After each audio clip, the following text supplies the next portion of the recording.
Hello, folks, and welcome to the first episode of Tuesday Tales. Today we will be reading Theseus and the Labyrinth, the first of 55 stories from the world's great stories by Lewis Untermeyer. So if that name sounds somewhat familiar, that is because it is the story of Theseus and the Labyrinth, or Theseus and the Minotaur, rather. In the Labyrinth. From I think it's Greek culture or Greek. It's either Greek or Roman origin. Anyway, let's get started.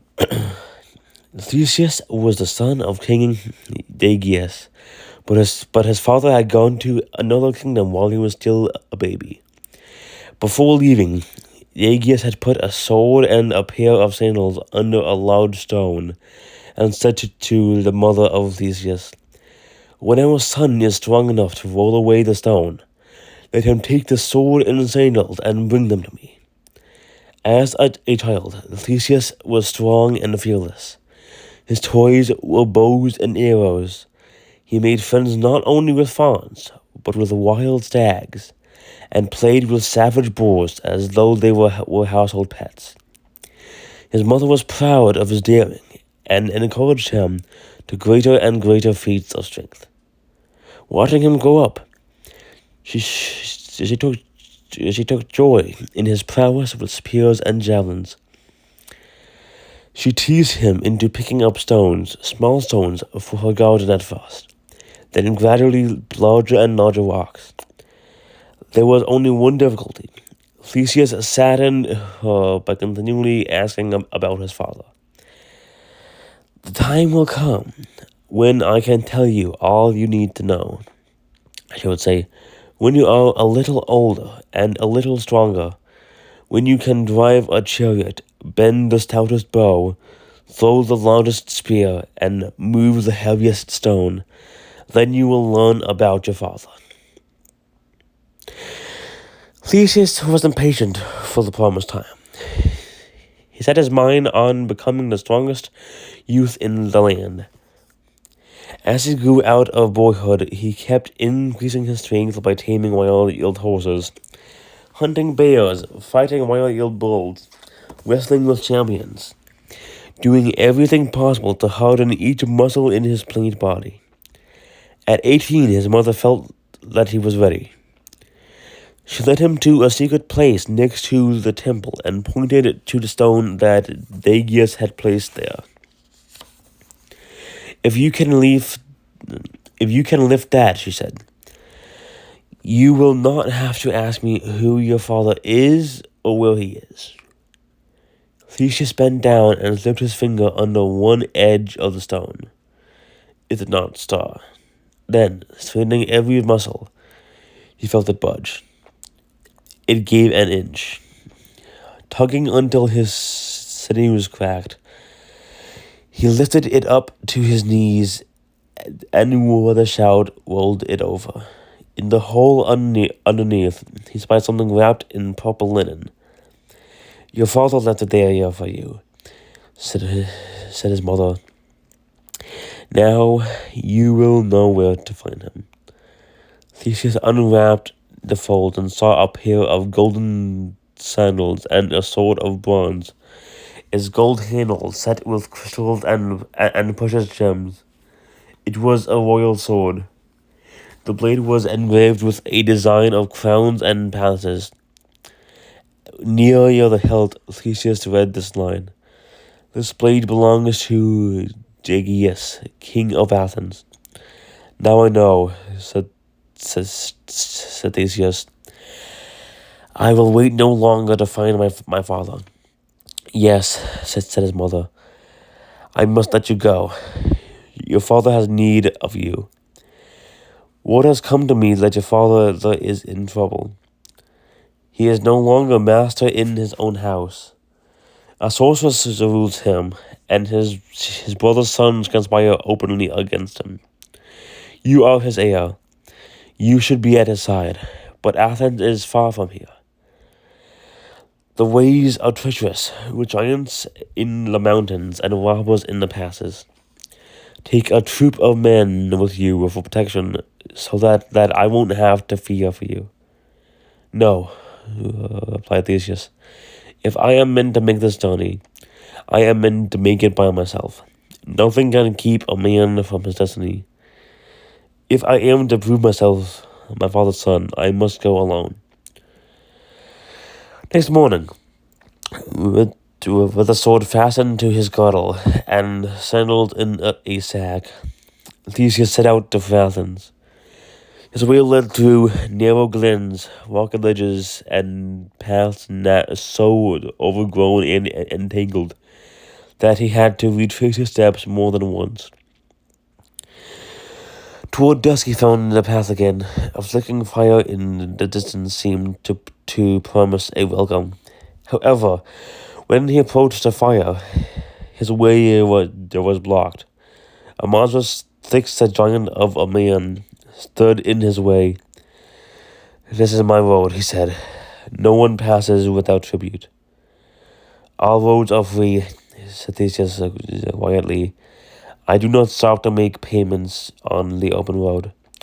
"You will stop," said the man, "and this will stop you." He held up a massive iron club.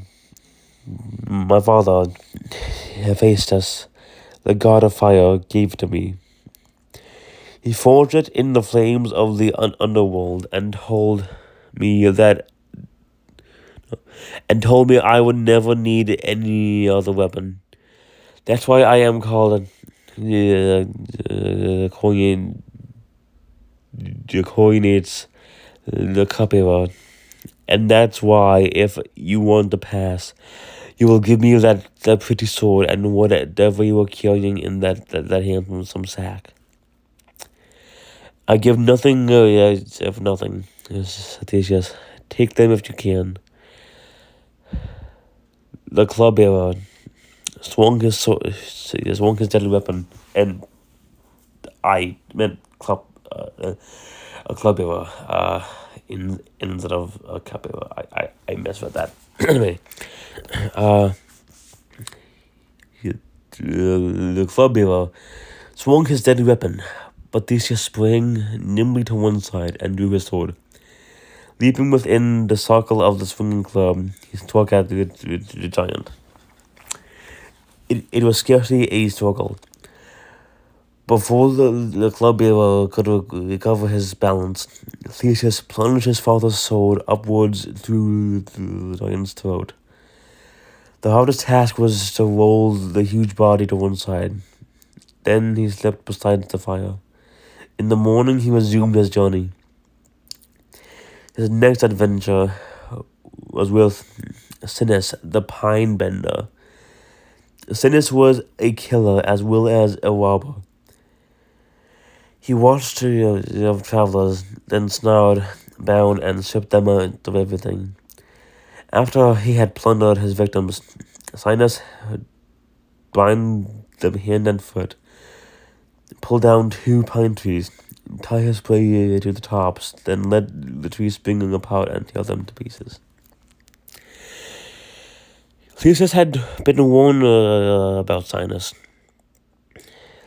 When he entered the dark pine wood, he heard a rope whistling above his head. He quickly caught the loop. Before the killer could recover from his surprise, Theseus threw the loop around the pine bender's neck. Then he pulled down 2 pines and bound the killer to the tops. "It is your turn," he said. "Now, pine bender, bend your pines." The next threat encountered was Scion. He was known as Scion the Kicker because, for permission to pass the cliff road he had occupied, he forced travelers to wash his feet. While they were doing so, he kicked them off the cliff to the gulf below, where lived a huge tortoise, who, unlike all the turtles, fed upon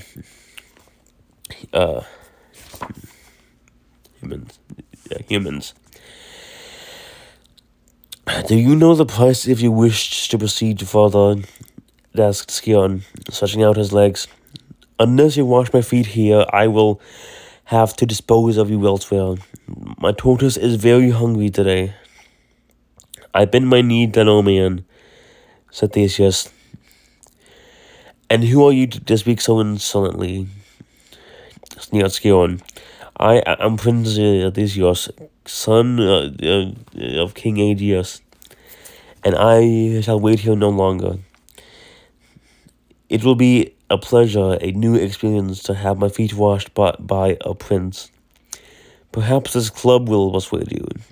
Before Skion could bring the weight of a spiked club down on Theseus' head, Theseus lunged at him, and with his great strength, pinned the would-be killer against the side of the cliff, forcing him to his knees. Theseus took away Skion's club and threw it into the gulf. Would you care to follow your club now, or would you rather wash my feet first? He said. Sullenly, Skion rose and stooped to the task. Theseus did not let him finish. Instead, he gave Skion a mighty kick that did hurl him over the edge of the cliff. There, he cried. Join the unfortunates you have thrown there. Now you can feed the tortoise yourself. Theseus resumed his journey light of heart and full of joy, and full of the joy of the road. Nearing Athens, he passed into Ilios, where he was threatened by its cruel ruler. Theseus wrestled with him and broke his neck. The natives were grateful to be rid of this tyrant and wanted to make Theseus their king. But he told them that he was on a solemn quest, that he must go to Athens. Alas, my lord, said one of the men of Ilios, you will never get there. Athens is not far, but it can be reached only after you have overcome the most terrible obstacle. And what or who might that be? Asked Theseus. Procrustes, the man answered.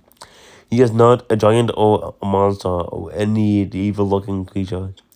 On the contrary, he is a soft-spoken person who will greet you with the greatest courtesy. He will show you his fine home, invite you to partake in his hospitality, entertain you with the choicest foods, and offer you the softest bed.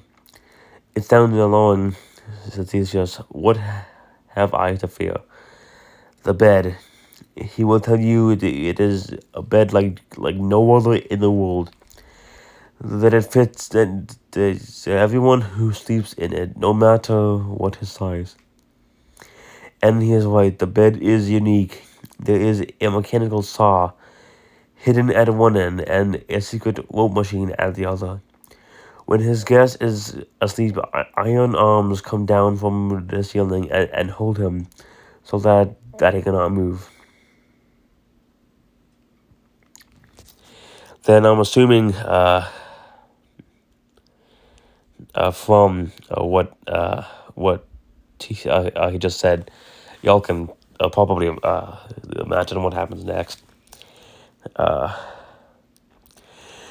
Thank you for your warning, said Theseus. I look forward to meeting this charming host. Then he went on. 2 days later, as Theseus began the ascent of Mount Pons, he was accosted by a person of noble bearing, dressed in purple garments, embroidered in gold. He wore a heavy gold collar around his neck and the bracelets sparkling with jewels on his wrists. You are welcome to my domain, said the man. You are a stranger, and strangers are particularly welcome, for they are favored by the gods. I can see that you have come a long way, and it is now almost night. My home will provide you rest.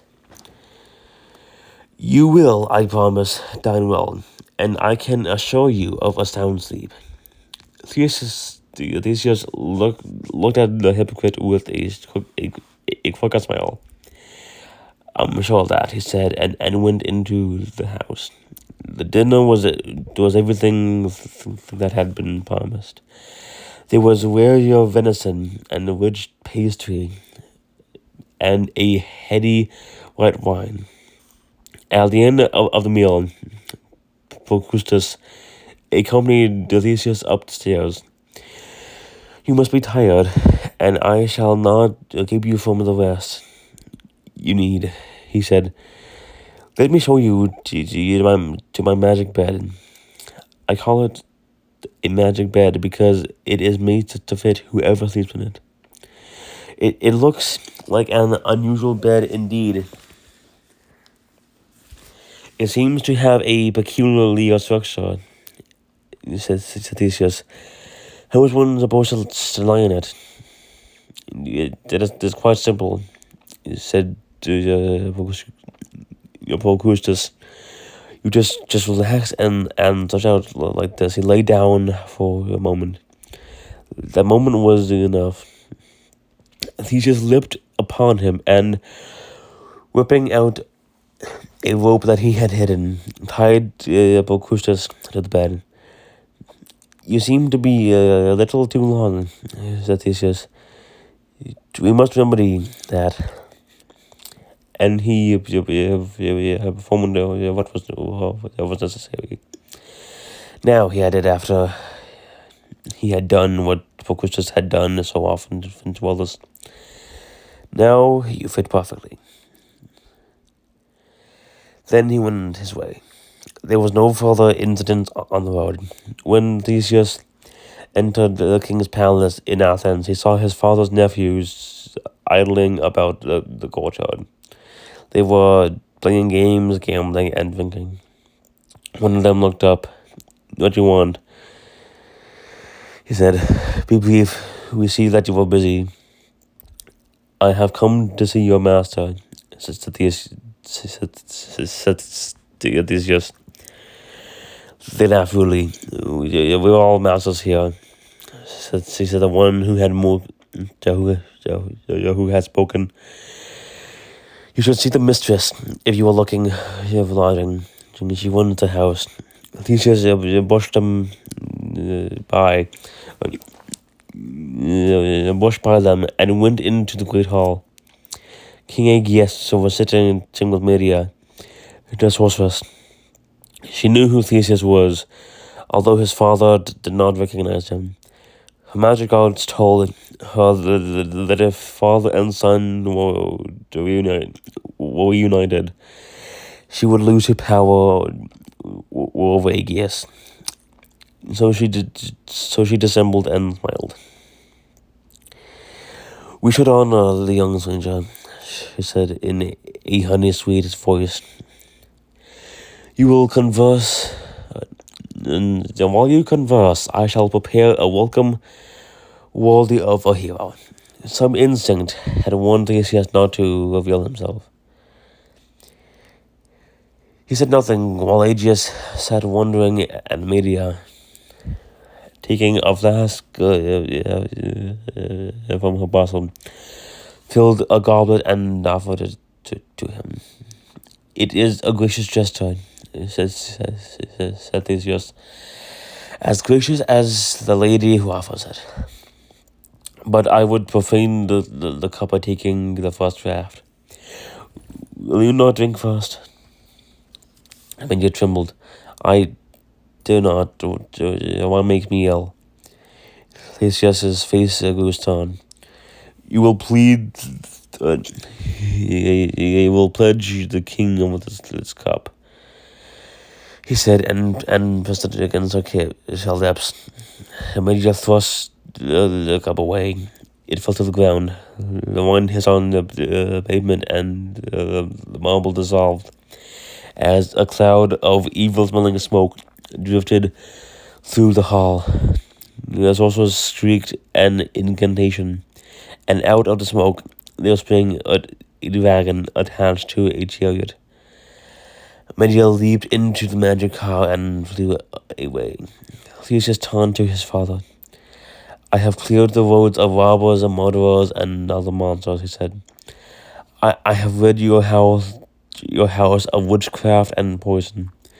My good fortune has been wonderful. But there is a greater wonder.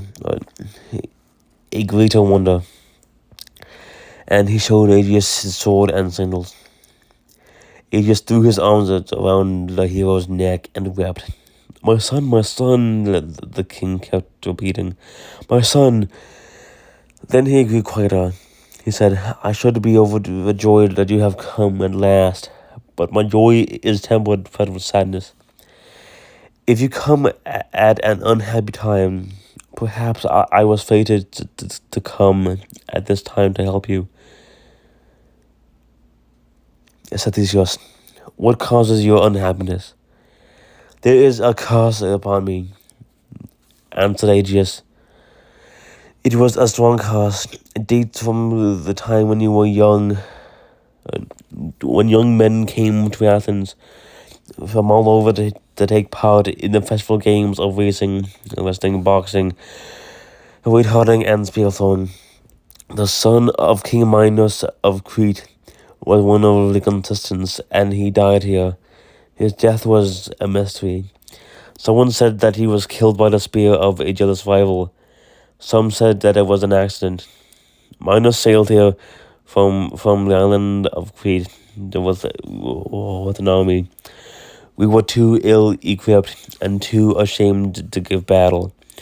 Wearing deep mourning, the elders and I went to Minos, asking King for forgiveness for what had happened. You shall have mercy, said Minos, on one condition. Every 7 years I will send a ship to collect a tribute. And every 7 years you will send me 7 of your strongest youths and 7 of your loveliest maidens. There was nothing to do but agree. I have kept my promise. Now it is the 7th year, time for the sacrifice, and the ship from Crete is approaching. We could defy Mathos by burning his ship, said Theseus. I am not a party to this promise, so I could do it. I admire your reckless courage, said Aegeus. But what would be the result? Minos would send a mighty fleet crammed with his soldiers. He has many powerful allies, and we small independent states are too weak to resist him. The promise must be kept. Then let me go with the 7 youths and 7 maidens. Why should I, your son, stay here idle, like your worthless nephews? I have freed the world of many vicious creatures, so why can't I not go to Crete and kill Minos? Because the youths and maidens never return. They are doomed. You would be only one more sacrifice. I have not told you all.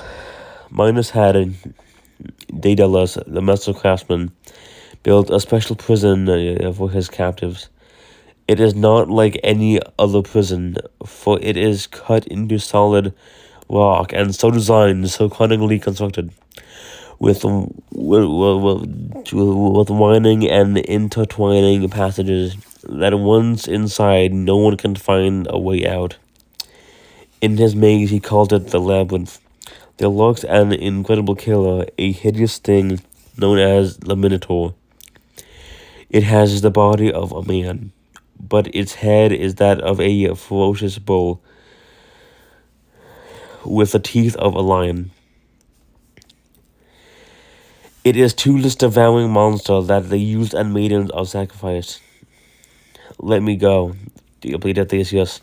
My sword has brought me through worse dangers. It will sever the head of this minotaur.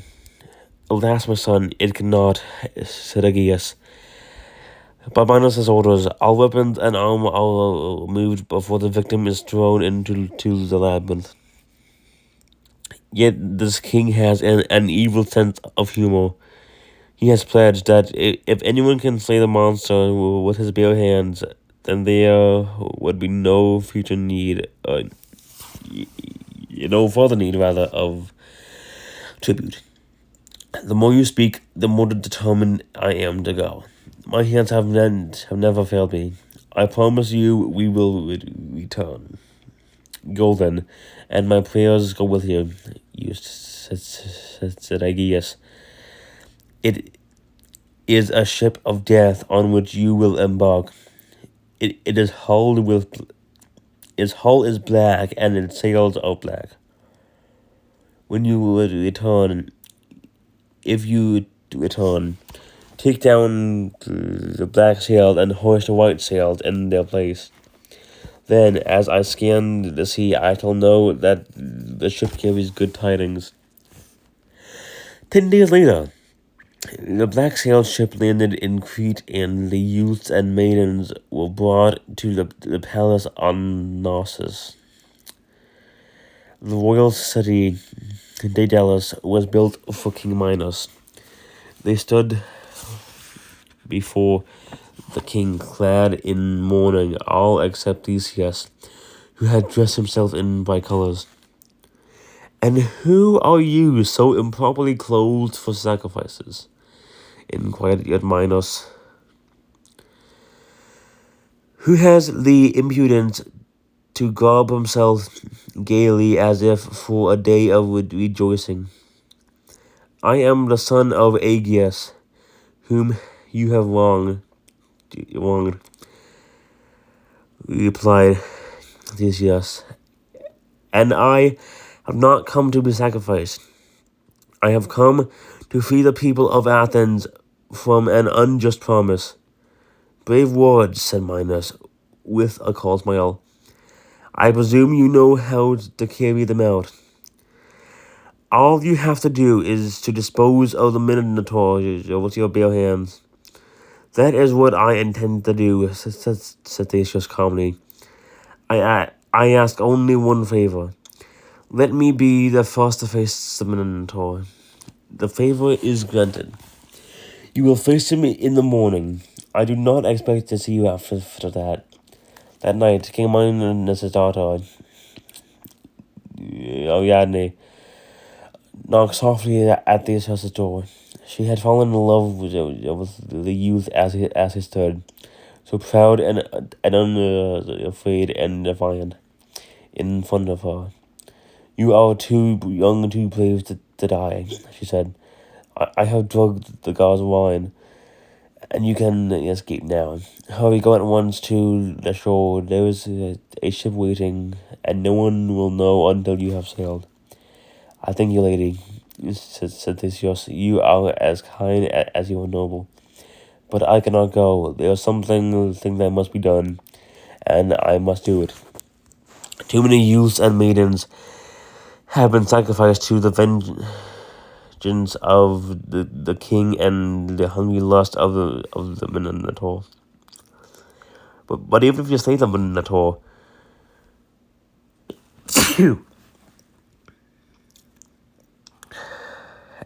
and you may be the one man strong enough to do it, what then? How will you find your way out of the labyrinth? Do you think you can do this too? I know better. You will only lose yourself in hundreds of dark twists and turns. You will die there. But see, I have brought something to tell you. Theseus looked and saw it was a pine cone, a strange sort of gift. Then he noticed that around it was wound yards of stout string. The way thread is wound around a spool. He understood the meaning of the token and the kneeling. Then he kissed Ariadne's small hands and little feet. Sad with love and longing, she left him. In the morning, Theseus had taken to the Labyrinth. As soon as the guards left him, he fastened one end of Ariadne's string to the jutting stone and to a jutting stone rather, and carrying the cone carefully around the corners so as not to break the thread, he went on. For a while, he walked down a passage that was feebly lit. Then the last trace of the light disappeared, and he was in total darkness. He felt his way among wet walls, slimy rocks, and slippery caverns. At last he came to a place that was loud and flat. A faint light filtered through a hole in the rock roof. He looked down, saw the ground littered with bones, and knew that this was where he should wait. He did not have to wait long, for he heard a rustling of earth, then a thudding, then a sniffing, then a deep rumble, then a loud roar. The Minotaur had discovered where he was. For a moment, the monster eyed Theseus silently. Soon it began to move its slavering jaws and, pawing the ground, made ready to trample its victim. Then it rushed straight at him. Theseus was prepared. He had scooped up a handful of loose earth and, stepping nimbly aside, he threw it right into the monster's eyes. Momentarily blinded, the Minotaur bellowed and tossed its head wildly. Before it could recover from its confusion, Theseus had his hands on its throat. The monster threshed about, but could not free itself. They wrestled, fell, rolled over one another. Theseus never loosened his grip. At last he pinned the Minotaur's head to the ground and pushed its nose into the earth. He held it there until there was no breath left in the brute's body. Then, with Ariadne's thread, he found his way back to the sunlight. A guest kept his promise, said Minos. Then Theseus stood before him with the youths and maidens. I will keep mine. I don't know by what means or by what miracle you accomplished what you did, but you did it. Therefore, you and the others are free. The ship is ready for you. Farewell. And Ariadne echoed tearfully, farewell. Theseus signaled Ariadne with his eyes. She understood, and as soon as he and the others were on board, Ariadne slipped into the ship and joined her beloved. Only one thing marred the homecoming. In his joy and haste to return, Theseus had forgotten to change the sails. When Aegeus is watching from a high rock, saw the ship coming in with black flags, his heart broke. He fell from the rock and into the sea, which ever afterward has been called the Aegean Sea. Mourning was mixed with rejoicing, and the youths and maidens were united with their families. The Athenians cheered as the wreath of victory was presented to Theseus. He waved it aside. Nor was he gladdened when they brought the crown and proclaimed him king. He had come a long and hazardous way to find his father, and at the height of his triumph, he had lost him. Now, folks, that is it for this video of this week. So seeing how long this video was, I may make a part 2.